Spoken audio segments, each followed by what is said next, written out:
entonces tenemos que consumirlos del medio ambiente, ¿de acuerdo? Entonces, aceites vegetales, aceites que vengan de animales de origen marítimo, serán la fuente principal de este ácido graso esencial. Mientras tengamos mejor bicapa lipídica en nuestras neuronas, pues más atentos estaremos en las clases de patología, por ejemplo, movimiento. Entonces, eso es importante, ¿de acuerdo? ¿Dónde está el ácido araquidónico? Está en las bicapas lipídicas de todas las células. Recuerden que la bicapa lipídica está formada por fosfolípidos, un grupo fosfato y dos cuerdas no polares de ácidos grasos. En la posición 2 está el ácido araquidónico, que se abrevia de esa manera, que tiene 20 carbonos y que tiene algunas curvaturas que se llaman, lo que han llamado el bioquímico. ¿De acuerdo?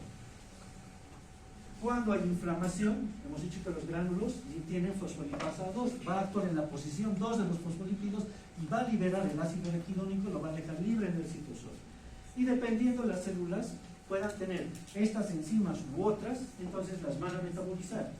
Por ejemplo, si tienen estas células ciclooxigenasas, COX, entonces va a formar prostaglandinas, prostaciclinas, tromboxanos, sobre todo tromboxano, las plaquetas, ¿de acuerdo?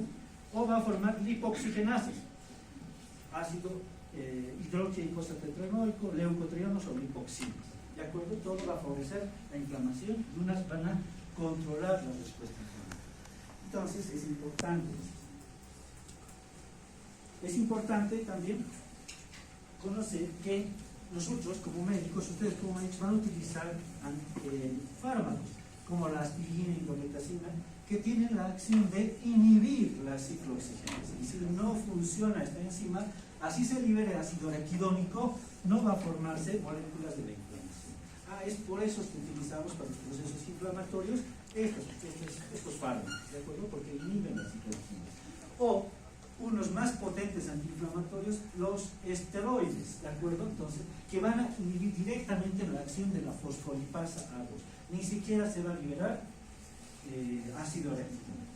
Entonces, ni siquiera va a haber ni prostaglandinas, tromboxanos, prostaciclina, menos va a haber leucotrienos ni lipoxinas. Entonces, por eso es importante conocer la cascada del ácido araquidónico, ¿de acuerdo? Bien.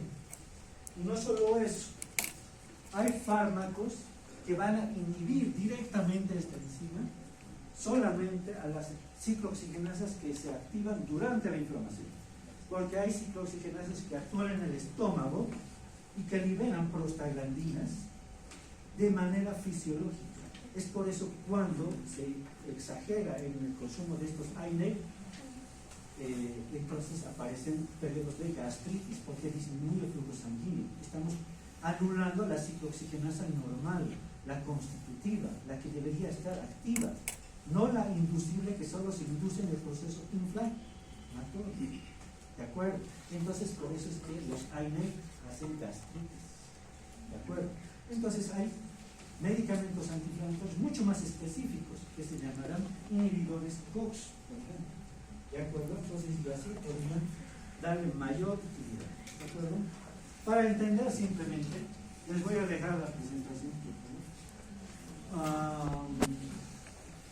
Algunas sustancias, bueno, como hemos mencionado, las vías de la ciclooxigenasa va a liberar prostaglandinas, la prostaglandina I2, D2, E2, alfa, ¿de acuerdo? Estas todas favorecen la inflamación, como dice ahí, vasodilatación, aumento de la permeabilidad capilar, todo lo que hemos visto.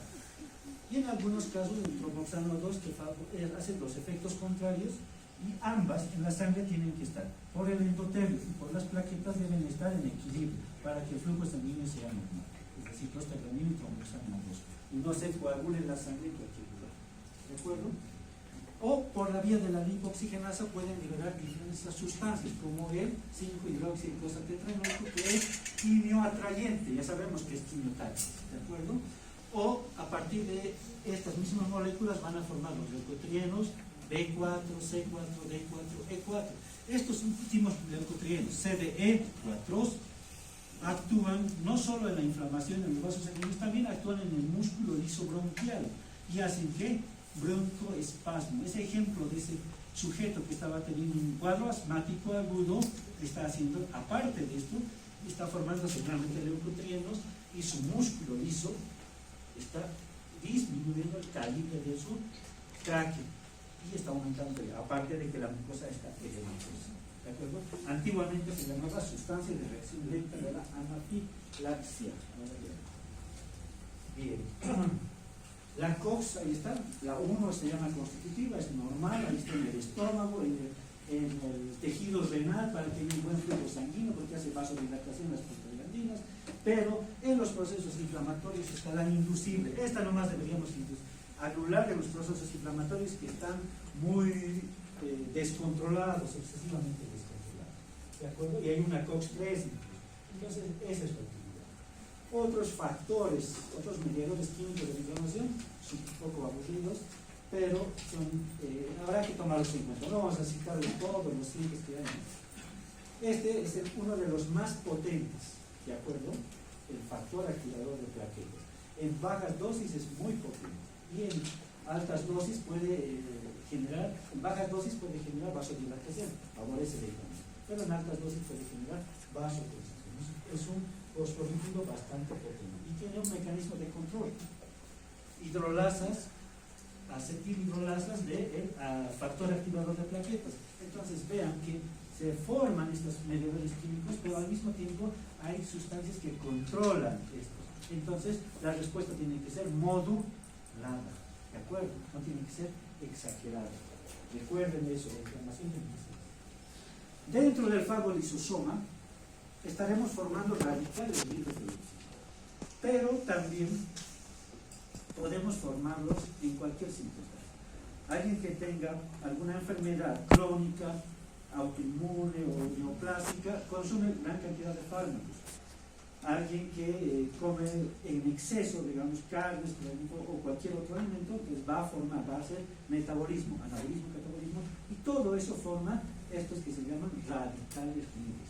Nosotros formamos sobre todo radicales libres porque obviamente utilizamos el oxígeno como el principal donante de electrones en la vía respiratoria dentro de los mitocondrias para producir ¿qué? Energía, para formar energía en forma de moléculas llamadas ¿qué? ATP. Sin eso no es posible la vida con nosotros. En condiciones anaerobias podríamos trabajar, sí, activamos una vía, ¿no? La vía glucolítica anaerobia con muy baja producción de ATP, pero cuando utilizamos oxígeno producimos mucho más ATP, hasta 35 moléculas, creo, por una sola molécula de glucosa. Entonces somos altamente eficientes. O sea, no solo lo logramos con creces eficientes. ¿De acuerdo? Entonces, por eso nosotros, como utilizamos oxígeno, también podemos formar esto que no deberíamos formar, pero que se llama radicales libres. ¿Qué es un radical libre? Es un átomo que en su último orbital electrónico tiene electrones desapareados. Todos tienen electrones impares en su último orbital electrónico, pero este está impar. Y eso lo vuelve altamente reactivo. Busca por todos los medios de químicamente recuperar ese electrón. Y se acerca a las moléculas, a los átomos sanos, que pueden ser los fosfolípidos, de las proteínas, y les quita su electrón. Este se reduce y deja al fosfolípido oxidado. Y si ese fosfolípido está oxidado, empieza a fallar en su estructura. Empieza a haber enfermedad, alteración morfológica, funcional y obviamente petrolística. Entonces, los radicales libres de oxígeno son aquellos que producimos en la cascada, en la cadena respiratoria, y son estos los más importantes, los tres: anión superóxido, peróxido de hidrógeno, que lo conocemos vulgarmente como agua oxigenada, y anión oxidrilo o radical oxidrilo, o como dicen, hidroxilo, como quieran. Estos son esas moléculas que son altamente reactivas, que tienen en sus átomos electrones desapareados en su último orbital electrónico. Se llaman también EROS, especies reactivas de oxígeno, o RLO, radicales libres del oxígeno, como quieran. Entonces nosotros tenemos mecanismos que forman radicales libres de manera normal, que tienen que estar equilibrados con mecanismos de eliminación de los radicales libres, que pueden ser enzimáticos, como aquí está, la superóxido dismutasa, que va a actuar y va a convertir al anión superóxido en peróxido de hidrógeno. Va a venir sobre esto la catalasa y la va a convertir en agua hidróxido. ¿De acuerdo? Tenemos mecanismos para ello. Y en el plasma también tenemos sustancias que evitan eso. podemos tener metales, cobre, zinc, por ejemplo, que nos ayudan a eliminar estos radicales libres, o las vitaminas antioxidantes que las conocen como ACE, ¿no? ¿Recuerdan? Vitamina A, vitamina C y vitamina E, que son antioxidantes, ¿de acuerdo? Todas ellas van a estar en equilibrio con los factores que producen y los que eliminan los radicales libres. Este equilibrio va a hacer que trabajemos metabólicamente en condiciones normales, ¿de acuerdo? ¿Cómo podemos formar mayor cantidad de radicales libres? La contaminación, la exposición a radiación ionizante, el tabaco, quienes fuman no levantan la mano, pero pueden formar radicales libres, el consumo de el mayor metabolismo, más fármacos, más alimentos, van a formar más radicales libres, la luz ultravioleta, la inflamación dentro, sobre todo, si está controlada dentro de los fagolisosomas, múltiples causas de formar radicales libres. ¿Qué es lo importante de los radicales libres? Que producen daño. ¿Cuáles son? Son tres, 1, 2 y 3. Cuando están y afectan y oxidan a los fosfolípidos de membrana, el término se llama peroxidación lipídica. A las proteínas de la superficie de las células pueden afectarlas y van a hacer modificaciones oxidativas de las proteínas, o simplemente daño de las proteínas, ¿de acuerdo? Y pueden hacer oxidación de las bases del DNA, bases nitrogenadas del DNA, básicamente oxidación de la timina, ¿de acuerdo? Y estos tres van a ocasionar, van a responder con, o van a ser ocasionalmente causales de daño tissular. Algo más específico, vean, bicapa lipídica con proteínas transmembrana normales y bicapa lipídica sometida a oxidación por radicales libres. Ya conocemos los radicales libres. Entonces se empiezan a disociar los fosfolípidos, se rompe la membrana celular. Y recuerden que la membrana celular garantiza un buen medio intracelular. ¿De acuerdo? Puede dañar el DNA, que este no es lo más noble, y si daña el DNA, oxida la timina, se va y se acepta eso, y no lo detecta el sistema intracelular de control del DNA antes de la síntesis, antes de que empiece la división celular, lo va a adquirir como una muta. Y si son varias mutaciones adquiridas, podrían explicar diversas enfermedades autoinmunes o incluso cáncer. ¿De acuerdo? Bien, entonces, las proteínas normales a su izquierda y las proteínas anormales oxidadas.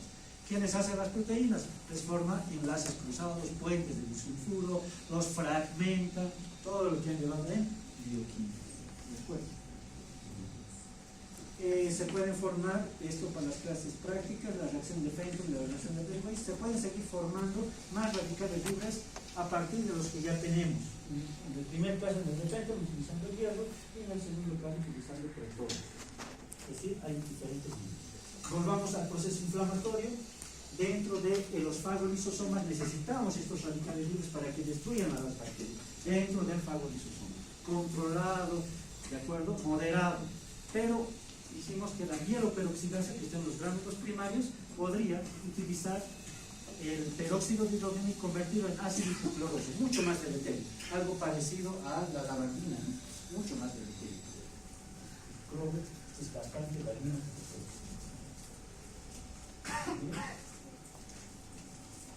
Bueno, siguen enfermedades por los radicales libres, lo van a revisar cuando los vean. Y les deje el este. Y bueno, tenemos que entender este término que se llama estrés oxidativo. El estrés oxidativo se supone que es responsable, por lo menos en parte, en gran parte, pues está todavía a definir, de alergias, enfermedades neurodegenerativas, Alzheimer, aterosclerosis, los vasos llenos de grasa, enfermedades metabólicas, inflamatorias, etc. Pero ¿qué es el estrés oxidativo? Ese es el desequilibrio entre los factores que forman radicales libres y los factores que eliminan los radicales libres a favor de mayor cantidad de radicales libres, es decir, mayor cantidad de daño celular. A esa mayor daño celular por el desequilibrio entre los factores antioxidantes y antioxidantes se llama estrés. Es decir, ese equilibrio que debe existir se ha roto. ¿A favor de qué? De mayor formación de radicales libres. Y estos radicales libres hacen que peroxidación lipídica, modificaciones oxidativas de la timina, daño del material genético que va a significar en general estrés oxidativo. De ahí en adelante, uso de tabaco, estrés oxidativo, displasia bronquial, cáncer broncogénico. Entender ahora qué es esto. ¿De acuerdo? Para eso es. Van a ir mencionando. Ahora hay otro mediador químico que se forma dentro solamente de los fagolisosomas, pero en condiciones normales se forma también en el tejido conectivo, las células endoteliales lo forman, se llama óxido nítrico, deriva de la quinina, de la levoquinina, y en condiciones normales hace que haya vasodilatación, buen flujo sanguíneo. Entonces el tejido es normal, ¿de acuerdo? Pero dentro del fagolisosoma se forma también óxido nítrico, pero lo convierten en un radical libre, que se llama peroxinitrito, y es igual altamente reductivo. Bueno, eso es la misma. Todo eso está pasando ¿dónde? Dentro del fagolisosoma, ¿de acuerdo? Aquí está la óxido nítrico sintetasa inducida y está utilizando alquimina para convertirlo en óxido nítrico. Este óxido nítrico se va a unir con el anión peróxido y espontáneamente, no hay ninguna enzima, y se va a convertir en peróxido nítrico que va a ir a destruir junto con el ácido hipocloroso, los oxidrilos y otros compuestos con cloro a los microorganismos dentro del fagolisosoma. Citocinas, seguimos. Son moléculas, son proteínas grandes que permiten que las mismas células las liberen para poder controlarse uno mismo, para controlar y enviar información a las otras vecinas que están actuando en este lugar de inflamación o incluso a órganos distantes. ¿De acuerdo? Citocinas son esas moléculas que permiten la información intercelular. No les cambian su función, sino aumentan su función o les disminuyen su función. Simplemente. ¿De acuerdo?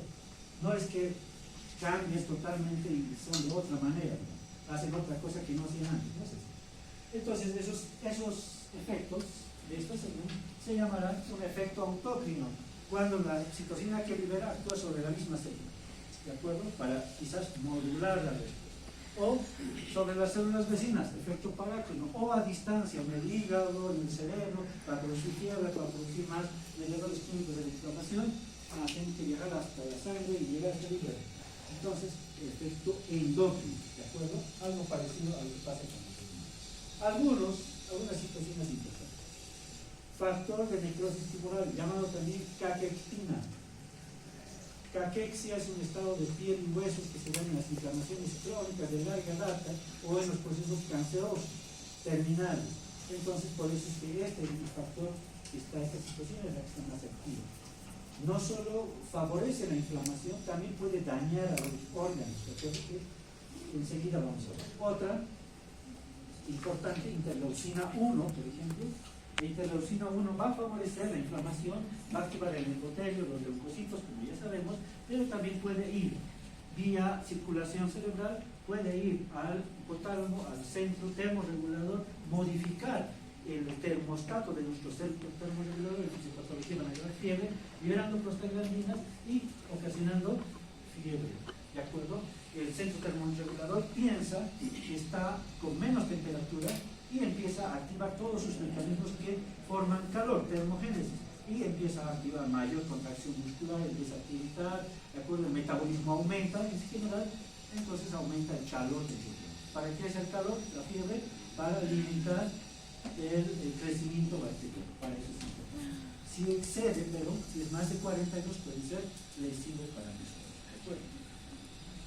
Puede ser responsable de los cambios conductuales en relación a la alimentación, no tiene ganas de comer, anorexia, ¿de acuerdo? Pero también viaja por sangre y estimula al hígado para que sinteticen más proteínas de la inflamación, que ahora las conocemos como reactantes de fase aguda o proteínas de fase aguda. Cuando sean médicos, ustedes van a pedirle PCR, no saben qué es PCR.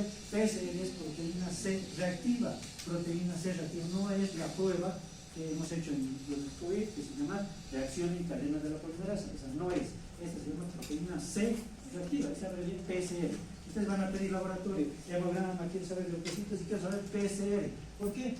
Porque puede significar si el PCR está alto, este paciente está con o sin inflamación activa. Están con con inflamación activa, seguramente está liberando ¿qué? Sus leucocitos, interleucina 1, que han ido por sangre de manera endocrina al hígado y que están aumentando la síntesis de proteínas de la inflamación, reactantes de fase aguda. No solo es la proteína C reactiva, reactante de fase aguda, el complemento, la aptoglobina, fibrinógenos, la albúmina como tal, la alfa-1 antitoxina, pero más específicamente PCR. Entonces, si tienen un PCR elevado, es un proceso inflamatorio. Tan importante es el PCR que se ha utilizado como un marcador predictivo para ver que este paciente en los pocos días posteriores pueda tener un infarto de miocardio. Así de importante que es. Si le toman unos 2 o 3 días antes un PCR a este paciente que tiene antecedentes de infarto miocardio por arteriosclerosis de las coronarias, entonces, y está elevado, probablemente este paciente en 1, 2, 3 días vaya a tener un evento oclusivo, inflamatorio. ¿De acuerdo? Entonces, trombosis, por ende, infarto, hasta ese grado. O nos puede ayudar también de manera retrospectiva. Interleucina C, vean que hace parecido a lo mismo, fiebre, reactantes de fase aguda, pero también estimula la médula ósea. ¿Por qué queremos estimular la médula ósea? Para formar más elementos de la sangre, por si es que necesitamos. ¿De acuerdo? Por ejemplo, entre las más importantes. El interferón va a activar a los leucocitos, sobre todo a los linfocitos. Aquí, como estamos viendo, a las células dendríticas. ¿Dónde están las células dendríticas? Que son macrófagos, ¿de acuerdo? Modificados, que están ¿dónde? En los epitelios. ¿De acuerdo? En los epitelios. Y están listos en el epitelio de la mucosa oral, vaginal, listos para actuar con un microorganismo que esté penetrando en nuestra primera barrera de defensa. Y los fagocitos. La información la llevan al tejido conectivo, vasos linfáticos, ganglios linfáticos, leucocitos y forman defensa, anticuerpos, y estos van nuevamente para ¿de acuerdo? Así funciona. Quimiosinas son muy parecidas a las citocinas, pero más pequeñas. Igual sirven para comunicar a las células y fundamentalmente atraer al sitio de la inflamación, como quimiotácticos, derivan quimiosinas, ¿no? Algunas importantes aquí, estas son las clasificaciones, ¿de acuerdo? Tienen gran cantidad de cisteína, por eso viene esa C en su composición, pero algunas podríamos mencionar que son importantes. Por ejemplo, eotaxina. ¿A quién atrae? Taxis es movimiento. A los eosinófilos. ¿Dónde están los eosinófilos? Sobre todo en los procesos alérgicos. Las alergias hay mayor densidad en el proceso de eosinófilos y en los procesos infecciosos parasitarios. ¿De acuerdo? Por ejemplo. O necesitamos traer más linfocitos, ya el cuadro se está volviendo crónico. Entonces, por ejemplo, predominará la linfotaxina. Y uno de estas quimiosinas, si su receptor está modificado, incluso se ha estudiado que en algún grupo poblacional podría evitar el ingreso del VIH a los macrófagos, porque su receptor de quimiosina está modificado genéticamente. Entonces no hace